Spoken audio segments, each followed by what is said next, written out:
Crime खुलासा news में आपका बहुत बहुत स्वागत है। क्राइम खुलासा न्यूज का मैं हूं जितेंद्र तिवारी। दोस्तों, आपको बता दूं, मैं आज उत्तर प्रदेश के अंदर जनपद गोंडा में थाना परसपुर के ग्राम पंचायत कबीराजपुरवा मौजा दुरौनी में मौजूद हूँ, जहाँ पे एक दादाजी पीड़ित हैं। इनकी पहले मैं खबर कवरेज करने लगा। खबर कवरेज करने में कुछ लोग अराजक तत्वों ने डिस्टर्ब किया, जिसकी वजह से मुझे यहाँ पुलिस की सहायता लेनी पड़ी। मैं यहाँ बहराइच जनपद गोंडा की पुलिस को धन्यवाद देता हूँ कि एक आवाज पर देखिए हमारे पुलिसकर्मी यहाँ मौजूद हैं। इन लोगों ने कहा कि अब आप बयान लीजिए, इसलिए मैं बयान ले रहा हूँ। इन लोगों को मैं बहुत बहुत धन्यवाद दूंगा, क्योंकि ये आकर के मेरी आवाज पे और मेरी बात सुने और पीड़ित को कहने के लिए स्वतंत्र किए कि अब खुल करके जो कुछ कहना हो कह दो, कोई डर नहीं है। हाँ। तो दादाजी, अब हम आपसे बात करेंगे। हाँ। अब आपसे दादाजी बात करेंगे। हाँ। दादाजी, अपना शुभ नाम बता दो। राम आश्रय। हाँ। पिताजी का नाम बता दो। गया प्रसाद। गाँव का नाम बताओ। अच्छा, मौजा क्या लगता है? दुरौनी। थाना परसपुर, जिला गोंडा। मेरे कैमरे में देखा करो। ठीक दादाजी, ये बताओ आपका क्या है पूरा मामला? हमारा मामला है कि हमारी खतौनी नहीं देते हैं, उसका जबरदस्ती जो खतौनी कौन है? खतौनी क्या है? खेत किसी ने खतौनी ले लिया है? खेत कब्जा किए हैं। किसने कब्जा कर लिया? सत्यनारायण। सत्यनारायण का पूरा नाम बता दो। सत्यनारायण। पिताजी का नाम? भगवान प्रसाद। गाँव का नाम?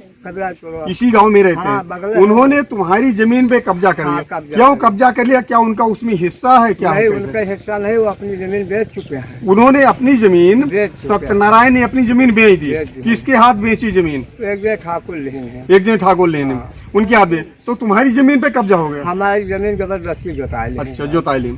ये बताओ, इस संबंध में क्या आपने कहीं किसी आला अधिकारी से कुछ कहा? हाँ, कहा। कैसे कहो? थाना परसपुर में एप्लीकेशन दिया। हाँ।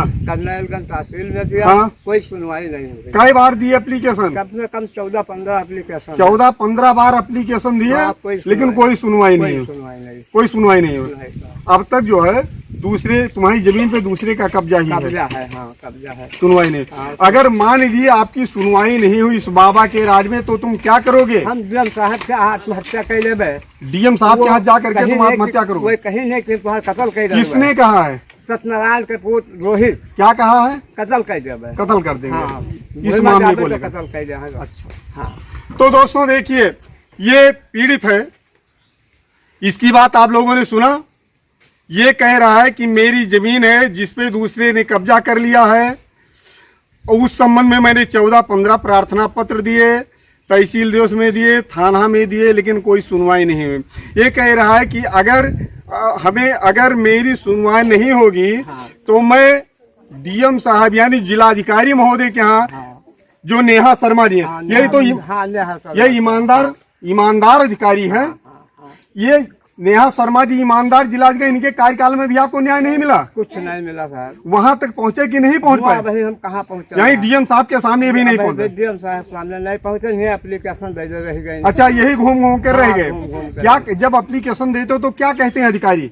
अधिकारी यहाँ कहा था कि कल नाप देवे। हाँ। नापे कोई होते नहीं। अच्छा। हाँ। यानी अभी वहाँ नहीं पहुँचे? यानी अभी वहाँ जाना चाहते हो? जाना चाहते। अगर वहाँ जाओगे, वहाँ से भी न्याय नहीं मिलेगा तो क्या करोगे? हम वही आत्महत्या कर लेंगे, लौट कर नहीं आएंगे। तो दोस्तों देखिए, ये दादा कह रहे हैं मैं जिलाधिकारी के यहाँ जाऊंगा, क्योंकि जिलाधिकारी से अब तक मुलाकात नहीं हुई है और न्यायप्रिय अधिकारी हैं, उनसे न्याय की आशा है।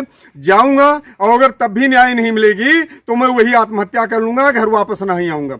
इसलिए इस संबंध में आदरणीय जो बहन नेहा शर्मा जी जिलाधिकारी गोंडा है और आदरणीय बाबा योगी आदित्यनाथ जी जो मुख्यमंत्री हैं, उनसे निवेदन करेंगे कि कृपया संज्ञान लें, तत्काल कार्यवाही कराएं, पीड़ित को न्याय दें, ताकि कोई अगली अप्रिय घटना न घटित हो सके। धन्यवाद।